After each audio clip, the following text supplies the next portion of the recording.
So welcome to this week's episode of Leadership Soundbites with Roko and Michele and our super special guest. We used to work together, Pedro. Your first name wrong. Pedro Laraia, right? But the last you got the hard one right and the easy one wrong, but that's all right. I can't believe it. It's like, how do you pronounce that? Anyway, with Sutter Health, and I'm going to read this so I don't have to worry about it. Senior Organizational Effectiveness and Change Management Consultant. I absolutely freaking adore you. I miss running into you in the hallways. And so our conversation this time is going to be on the power of the people side of change management, which is not surprising considering what Pedro does. And there's a big passion around it. And so the quote we're going to start with from Darwin is, "It is not the strongest or the most intelligent who will survive, but those who can best manage change." And I think the thing that comes from me is when I think about our topic and the power of the people side of change, and this quote around being able to best manage change, the best managed change part for me is the people. It's not the widgets that move to different locations. It's not the software that gets implemented and the new system comes in. I personally think that the change, the more critical side of that change, is with the humans that are tasked with doing something differently, thinking differently, and engaging with people differently. And that's my thought. Pedro, what's on your mind? You know, you talk about widgets or software pieces. Those are easy, right? They're programmable, or you can design them and they turn out exactly what you put in, right? What you put in is what you're going to get out. So as long as you don't mess that part up, you know, have a very predictable product on the other end. But then the people that are involved with these changes, we're all so unique and so different that there is no one size fits all. There is no cookie cutter machine of, if you do this with every single person, you will get the exact same result or outcome. And so while it's so difficult and sometimes seems like so overbearing, like, oh, wow, that's a lot, then how do I manage this for every single person? I think the results that come when you do this well, though, are that much more satisfying, because us as human beings have that much more potential than a machine or a software or a widget. So we can do that much more with what we're able to put in and help us out. So while it is a lot more effort than I programmed a few lines of code or I designed this diagram or this drawing and I got what I wanted, it's so worth the effort when we take the time to invest in people, make sure that they are being taken care of and supported through these changes, so that then the end result we get, right, or the outcome we get for that change, oftentimes is even better than we anticipated otherwise. So yeah, Roko, what's on your mind? A lot of things. I know there is. I have stuff, and I thought, Michele, I know, just a lot of things.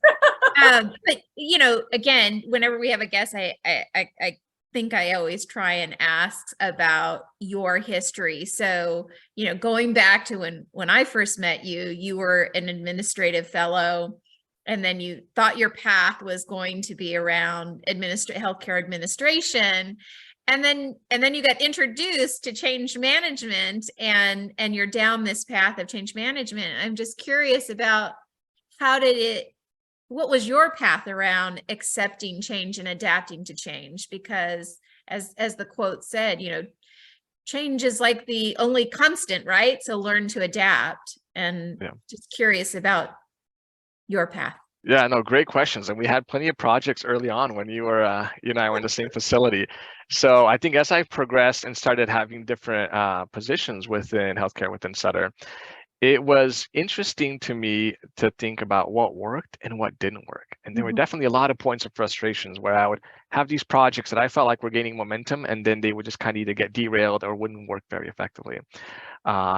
And it caused a lot of frustration, and it made me really reflect, figure out like, what's going on? I feel like we're doing this right, or this idea is a great idea, right? Like when we talked about a lot of the things that you and I even worked on, Roko, or even you, Michele, right, with some of our leaders, it's like we had some great ideas and things that we're trying to put into place, and they just wouldn't stick. And I remember when I was having just a few different conversations, career conversations with other leaders, trying to feel like, what do I do? Do I stay here? I feel like sometimes I'm banging my head against the wall. Is this really worth the effort? And Christopher Henry, who I know both of you know, and was one of our other guests on the show, right? Kind of talked to me and said, what do you think about change management? Come talk to me a little bit and see what we have going on here. And so I remember interviewing and kind of then starting on this path and just not even realizing what I'd stumbled to at first, honestly. I thought it was more of like, oh, great, this is a relief, or at least something else I can try for a little bit to just kind of recenter. But what I found as I really started understanding that missing ingredient, it was the people side of change. All these projects that I had worked on that hadn't worked, or I felt like I was struggling with, that missing ingredient was I wasn't bringing the necessary people along every step of the way and getting them to where they needed to be ready and comfortable with that change. And so for me, while I still work in healthcare, I feel like this new realm of really looking at change management, the people side of change, really kind of just blew my mind about the possibilities. If you can get people to be able to, it's not about convincing people to do what they don't want to do, right? That's not what change management is. It's about how do we help convince them that we're trying to get them to do what they want to do already, right? Because we have their best interest in mind. We're trying to support them and the outcomes they have in mind. And so for me, that journey has been really rewarding because I see people change almost daily, right? I see them be able to have these aha moments where it's like, oh yeah, I do want to do this. This is aligned with what I care about as an individual, right? That why, I know the episode you two just did on talking about the why, really helping people see that and want to move in that direction has been really fulfilling. So I feel like I'm still straddling the fence because I am in healthcare, but in healthcare, I'm here now doing change management as well, which has been a really neat intersection of the two, because I feel like the projects we work on still then help treat patients, right, and have the kind of that purpose that I got into healthcare in the first place. Well, thank you for that. What comes to mind for me, and at least in my experience, and I don't know if it's the same thing with you, is that in today's world, and we talked earlier about multitasking, right? Is that typically with adults, right, they have to hear step 5 to 7 times. And when I'm talking to leaders and coaching with leaders about, well, we told them, they know it was coming. And it's like, okay, but how did they know? And it's not just about the fact that this change is coming, but what's the impact to them? When is it happening? What is going to change? What's not going to change? All the stuff that has to be answered. Well, we sent an email out. And what happens is, or we shared it at that meeting. Everyone attended. And I said, okay, so there's an underlying assumption that people are making when they do that, is that people are actually listening the entire time to what's being shared. And I said, I'm going to tell you, people ebb and flow out of those meetings. And the only one that's actually listening the entire time is the speaker. Okay. Because everyone else is doing 50 zillion things. And so that's my experience in coaching with people. It's like, what other avenues are you connecting to share information, to engage with people so that people actually go, oh, is that what this is? And this is that thing over there. But I wonder what's your experience with that? Because that's mine and the leaders that I've engaged with. It's like, guys, there has to be multiple avenues of this change coming out. Yeah. There's just so many things going on, right, in all of our day-to-day lives that while we may think something is of utmost importance, you have plenty of other things on your plate as well that are probably more important in your own world. Yep. And so until I can kind of be able to connect you on that level and show you, hey, this is important, not just to me, but to you. And here's why, and help them see the why, not just me told them the why, they have to realize that why for themselves. Then you can start connecting the dots, and then they'll start having, that desire, that willingness to listen, to actually pay attention to what you're saying. I know I'm going to butcher this quote, but and I don't recall who says it, right? But they talk about people don't really care what you know until they know how much you care. So it's in a related sense here. They don't really care what you have to say until they know why you say matters. Right? Yeah. And so once they get that, then they go, okay, how is this going to actually support me? We're a little bit, kind of selfish creatures in that regard, where we really want to know what's in it for me. What's going to be my reason for even listening to Pedro blabbing on for whatever he's talking about here, right? And so I think once we help people connect that dot of why this matters, then they'll start listening to those conversations. But you're right, that doesn't happen on the first communication you put out there, especially if it's an email blast or kind of just thrown out there in this mass communication. We have to tailor things to where people are at. Like when you think of healthcare, nurses and reading emails, for example, they're not in front of their computers reading email. It's just, don't waste your time doing that. What is the method of communication that's going to actually matter and connect with those individuals? And oftentimes it's that face-to-face, right? Doesn't mean we're physically in the same space, but it might even be a Zoom chat, for example, like we have here. But it's finding what avenue is going to resonate with that audience, what message is going to make them actually care. Then you start getting a little bit of traction on the messaging you're putting out there. Yeah, and it's the I think the messaging. Yeah, I think the messaging is a key thing to talk about. Change. Especially in healthcare. Our nurses and our staff, they experience change all throughout the day. And, but oftentimes when we message things about change, it's done in a negative way, or they have biases about change is a negative thing, when in actuality, they do it every day. They experience change every day. And so for me, it's also thinking about how are you messaging about the change?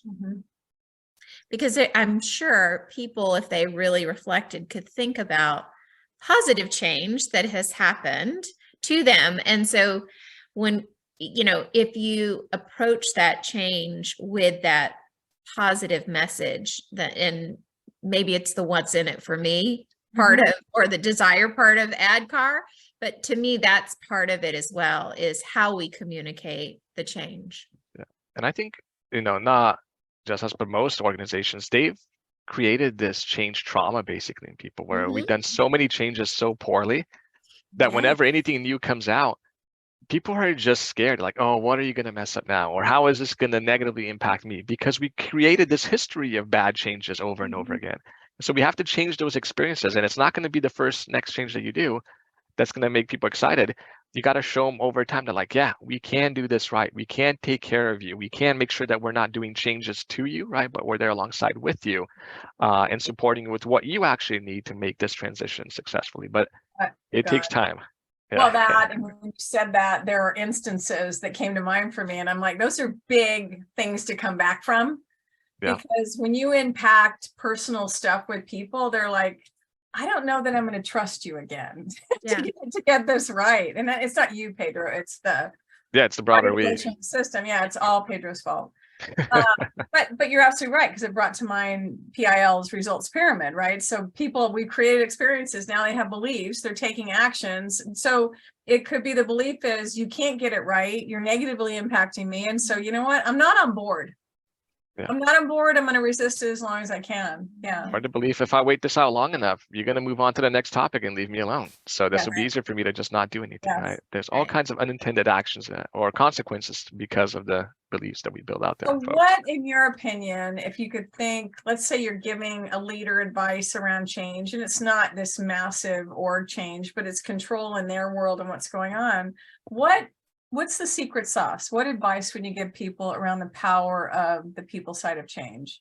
I mean, at the risk of repeating your previous episode, I do think still it starts with why, right? You have to have a very clear why. If you don't have a good reason for why you're changing and you can't articulate that reason, you're going to have a hard time getting people on board.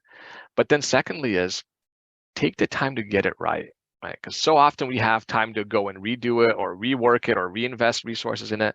Why not just take the time to do it right up front? And really make sure that you go and listen to what the people are needing, right? How is this change going to impact Michelle? How is Roko going to be impacted by this, positive or negative? How do we prepare then each of you for those changes that are going to be coming?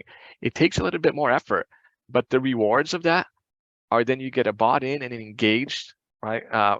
People in your organization who are willing to go that extra mile for you. Once they see that you care and that you are trying to do this right, they're willing to cut you a little bit of slack, and they're also willing to advocate for you to other people. And so I see it just as an investment, just like you would with any financial investment, right? That you put in some investments to make sure you get some outcomes in the end. Same thing here. You got to put in the time and trust this process and trust the people that it will pay off in the end, not just for this change that you're trying to do, but even for future ones. People are our greatest resources. We hear all the time at Sutter and other organizations. And yet, how quickly do we dismiss what the people need when we're going through these changes? We know what our systems need. We know, right, all the system requirements. We have these project plans, these timelines, all this technology figured out. And then we're like, oh yeah, let's just go tell our people what we're doing. Where is that investment in people and what their needs are, right? The work that they need to make sure that they're successfully going through these changes. So I think that's, to me, the biggest thing I try to incorporate and help people understand is take the time to just talk, listen, and support your people through these changes. Yeah, it's not rocket science. That's a freaking harder thing. That's easier said than done. Is probably the easier way to say that. It is simple to do, but hard for us to break our habits to go and do it, right? So it's not like we're asking you to do anything crazy. It's just the habits that we form and the effort that it takes. It is a change for all of us ourselves. And like as we know, change takes some effort here, as we've been discussing. Yeah. It's very similar to the catchball process or the socializing of your problem solving thinking that we talk about, Michelle, a lot when we're problem solving. If you wait until the very end when you're ready to implement, that's too late to socialize the thinking. You've got to do it all along the way and get the fingerprints of others and the voices of others in that thinking before you get to the implementation stage. It's so hilarious. It's so parallel. I was with a group earlier and I was talking about that. They were and it was a change they were doing, and they were trying to create something, and they got resistance when they presented it the first time. And it's like, because it looks like it's baked, fully baked. But no, I said, you have to realize something. Once people go into that place of emotionally charged, they're no longer hearing what you're saying. So as soon as the visual shows, oh, there's all this thinking involved and everything else. And I said, and so I shared and interjected with the room that we need to get the fingerprints of other people. And I have to, Margie is in so much of what we do. So Margie Pagany, our mentor, Pedro, that's one of her things when you're doing A3 thinking. You need to get the fingerprints of others on the thinking. So it's not just your fingerprints. And that's the thing. So you're not arm wrestling people at the end, but they see it, they're coming along, and they're going to be champions to what's going on. Yeah. And that makes all the difference. Once you get them to be those advocates for you, right? Yeah. That's when you start getting that positive momentum rolling, and then others buy in quickly. That any of the resistance that's there, once they see others kind of buying in, really kind of gets overcome quickly. But it's when people don't feel like they've been a part of that they haven't been heard or had their fingerprints in it. And oftentimes they're right? They're giving you feedback, and they're not resisting because they're terrible people. They're putting up resistances because either one, some of their needs haven't been met, or they have some very legitimate concerns that haven't been addressed. So you both know I'm a big nerd, right? So when I think of resistance, I think of it two ways. There's like the Star Wars Rebel Alliance, where their only goal is to take down the Empire, destroy at all costs. But then there's also resistance in the form of like resistance exercise, for example, right? So weightlifting, things like that. The end result of that is that you are stronger, you are better off as a result of that resistance. And so we have to be really careful that when we encounter resistance, we don't just automatically assume, oh, this is a terrible thing, I have to get rid of it. No, there might be some real valuable insights there that you're missing out that are going to make your end product much better than they would be otherwise.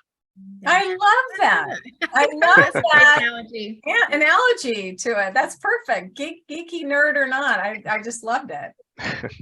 That's a cool one. I'm full of geeky nerd knowledge, so yeah, well, that's me. I think it's great. We just need to hang out with you more, Pedro. I know. I wish we could, for sure. We just need to hang out with you more. So I've appreciated this. Then to people listening, it's a big topic, and hopefully this has piqued your interest to go at least find out about change management, ADKAR, understand it, because ADKAR ProSize framework for change is so intuitive. I mean, I've literally talked to people on a napkin with it, and created awareness for people to where they can start thinking about doing something differently. So I appreciate this time. So here's what my ask is right now, is what's one thing, it can be two if you want, what's one thing or two things that you want people to walk away with on the topic of the power of the people side of change? I think the big one is really just don't underestimate how willing people are to change once they really get it and what's in it for them, right? Once they know why and what's in it for them, they're more willing than we give them credit for. Usually it's us not being able to reach them and connect with them in a way that's driving them to make that change themselves. Because life really is change, right? We're constantly changing day in and day out. And we're used to change, whether we realize it or not. We all change, and we change things all the time.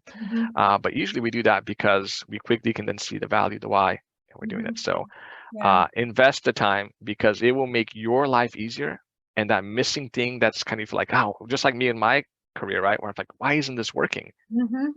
More likely not, it's kind of that missing ingredient. It's just the people that are there to support with you, because none of us are going to accomplish anything alone. We need people in order for change to happen. Yeah, agreed. Thank you. Roko, how about you? Yeah, I'm going to build on that. For me, it was that engagement piece that we just finished talking about. The power is engaging them early and often and all throughout the process, so that if they do resist, you can learn from that resistance. Maybe there is something there to it that you didn't think of, or a perspective that you didn't consider. So it's important to get those fingerprints of everyone that's impacted by the change, or just even making them aware of what you're thinking of changing. Yeah. The thing that came to mind for me when you guys were talking was the opposite to where what causes leadership or people in positions when change is coming not to engage people. And I think part of it is they don't want the resistance, right? There's this perception that we're just going to go do this. We're going to make all this stuff in the background, and then we're just going to roll it all out because we don't want to hear about it, or whatever the thinking may be. And I think my thing is, if you find yourself feeling that way, to where actually you're resisting starting to share information, I think dig deeper, because there's something in there that you've got a limiting belief going on, and you're telling yourself a freaking story. If you think that holding back and not sharing and being transparent about what's coming is the best way to do it, because I think you've just done is created this wall of resistance for the people by the time you start rolling it out. So that would be my thing, is if that's your feeling in your gut, check yourself. Or my favorite, when people say, we don't have time to go and do this, right? We don't have time for change management. Yeah. Well, you're going to have to find some time later when things don't go like you wanted to go and do this, right? So I think it's remembered important. Like, the important part is we're not here just to deliver a project, to execute on a project. We're here to have whatever the outcomes are of that project that we're trying to put in place, right? Or that change. And that depends on people. Yeah. We're not just checking a box saying project completed, let's move on. It's the outcomes were realized, right, for our project. And to do that, you need those people to buy in. Yeah, no, 100%. I'm sitting here like a bobblehead going, yes, yes, yes. I totally agree with you. I've missed hanging out with you. Likewise, I miss our chats in the offices. I know we weren't very far from each other at all before, and now we are at least connected through Zoom. So it's been a real pleasure spending time with both of you and seeing you both. Closer than what we ever imagined. So I so appreciate this and your insights and your thinking, and Roko, always with you as well. And so thank you. Until next time, this is Leadership Soundbites. Please like, share, subscribe, comment, do all that stuff, and give us topics that you want. Until next time, thank you.